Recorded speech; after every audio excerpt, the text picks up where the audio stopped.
To autofill passwords on the Pixel 11 Pro, you will have to start by opening System Settings, go for a Google account, and right now go to the All Services and scroll down until you find Autofill with Google.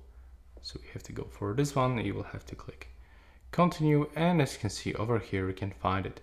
So we have Google Password Manager, and as you can see here, we can actually add a new password. So by clicking here, you can input site, username, and also some notes. But you can also check the current one. So for example, if I want to check how my account for the roblox.com looks, I have to just get my face recognition, or I can actually use my screen lock. There we go. And as you can see here, I can just simply click on this button to view my password, which looks like this. I can also edit this if I want, and that's pretty much it. So that's how it actually used. Thank you so much for watching. See you in the next one.